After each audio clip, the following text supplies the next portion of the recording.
Hello ஹாய்ஸ். இப்போ நம்ம பார்க்க போகிறது காலிஃப்ளவர் பொரியலுக்காக. ஓகேவா? இப்போ வந்து தண்ணி ஊற்றி மஞ்சள் பொடி போட்டு உப்பு போட்டு காலிஃப்ளவர் சின்ன சின்னதாக வெட்டி நம்ம என்ன செஞ்சுருக்கோம், கொதிக்க வச்சுருக்கோம். லைட்டாக கொதிச்ச உடனே ஆஃப் பண்ணி போட்டுருங்க. இப்படி வைக்கும்போது என்ன செய்யணும்னா அதில் உள்ள பூச்சிகள், கிருமிகள், புழுக்கள் எல்லாம் போயிடும். ஓகேவா? அதை சுத்தமாக கிடைக்கும். அதை மஞ்சள் பொடி உப்பெல்லாம் போட்டு கொதிக்க வைக்கணும். ஓகே, பாருங்கள், இது நல்லா வெந்து வந்துருச்சு. கொஞ்சம் கொதிக்க வச்சு வச்சுருக்கேன். அதுக்கு பிறகு சோள மாவு, அதுக்கு பிறகு கொஞ்சோல கேசரி போட கொஞ்சம் கலருக்காக கொஞ்சோட போடுங்க. அதுக்கு பிறகு அதே மஞ்சள் பொடி போட்டிருக்கேன். இதில் லைட்டாக போடுங்க, லைட்டாக மஞ்சள் பொடி. அதுக்கு பிறகு பெப்பர் பொடி வந்து போடுறது நல்லா மணமாகவும் இருக்கும், நல்லா இருக்கும் சாப்பிட்றதுக்கு. அதுக்கு பிறகு வத்தல் பொடி காரத்துக்கு ஏற்றால போடுங்க. காரம் கொஞ்சம் அதிகமாகவே போடுங்க.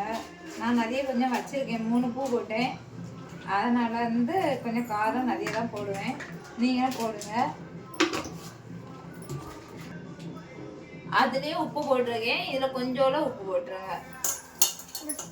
போட்டுட்டு இதில் இருக்கிறதெல்லாம் பறக்கி போடுங்க, தண்ணி கலக்காதுங்க. இதில் இருக்கிறத போட்டாலே நம்மளுக்கு தண்ணியாக தான் வரும். ஓகேவா? ஹைஸ். இப்போ வந்து இதை வந்து நல்லா விரவி கொடுத்தாச்சு. இது ஒரு அரை மணிக்கூர் ஊறட்டு. ஊறின பிறகு என்ன செய்யுங்க, பொரிங்க. சூப்பராக இருக்கும். நான் பொரிச்சு காணிக்கேன். ஓகேவா? ரெண்டாவது ஒரு அரை மணி கழிச்சு பார்ப்போம். எண்ணெய் ஊற்றியாச்சு. இப்போ கொஞ்சம் சூடாகிடுச்சு. இப்போ என்ன செய்யணும், காலிஃப்ளவரை போடணும். போட்டு போயிங்க. இப்போ எண்ணெயில் போட்டாச்சு, பொரிஞ்சிட்டு இருக்கு. அடுத்து இப்போ நல்லா பொரிஞ்ச உடனே அடுத்த பக்கம் திருப்பி போடணும். திருப்பி போட்டுட்டு அதுக்கப்புறம் வந்து எடுக்க வேண்டியதான். டேஸ்ட் எப்படி இருக்குன்னு அதுக்கப்புறம் பார்ப்போம்.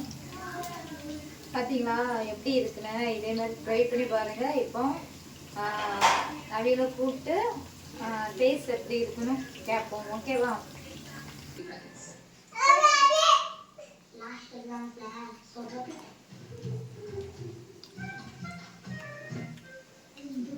சொல்லு, ட்ரை பண்ணி பாருங்க.